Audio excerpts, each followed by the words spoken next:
Ассаламу алейкум, урматтуу көрөрмандар. Сиздер менен кайрадан Көк Бөрү каналы. Бул чыгарылышта Талас облусунда өткөн райондар аралык мелдештин жыйынтыгы тууралуу айтып беребиз. Жана ошондой эле ынтымактын курамындагы тааныштырып кетебиз.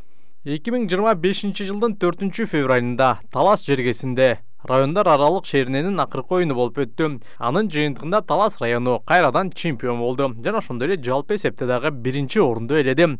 Бул күндүн негизги окуясы ынтымактын курамы менен тааныштыруу болду. Аны эмесе ынтымактын 2025 жылдагы курамы менен таанышып кетсек, өткөн жылга караганда 2 өзгөрүү бар.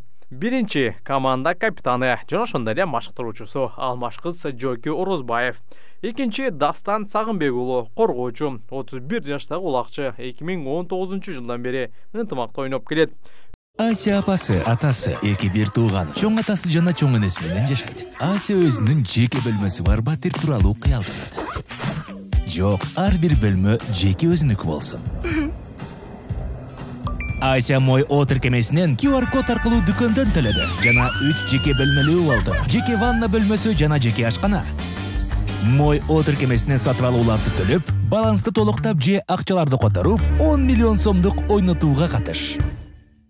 3-чү Ноорус Ратбек уулу жекеме жекенин чебери 2020 жылдан бери ынтымактын курамында.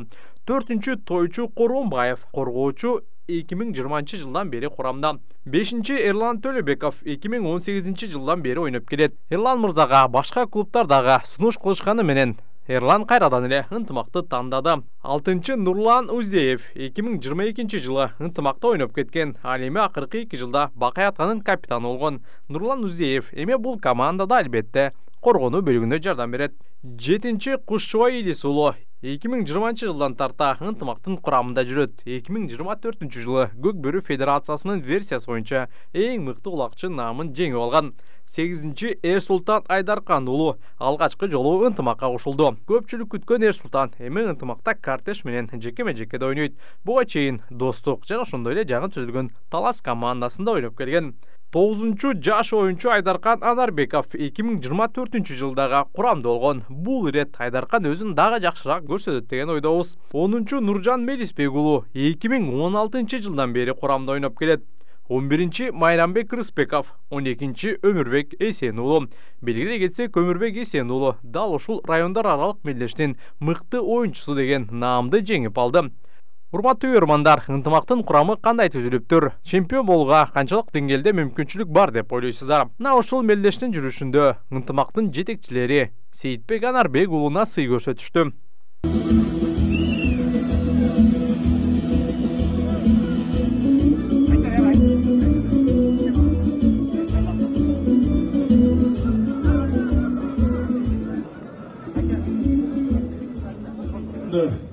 Айта кетпесем болду. Кайсы командада ойносо да жан сай ойногон. Канча командада оюн көрсөттүк алгандан баштап, бала кезинен башта ойноп жүрдү, бирок жүрөгү дагы деле ынтымак деп согот да.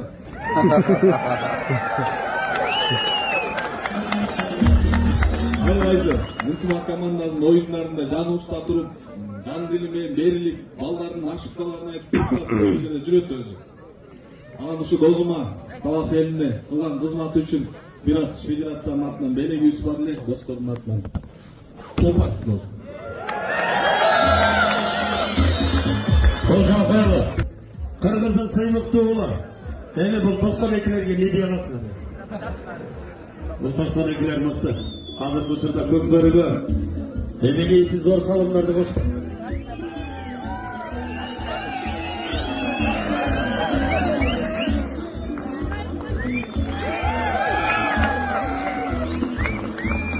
Береки.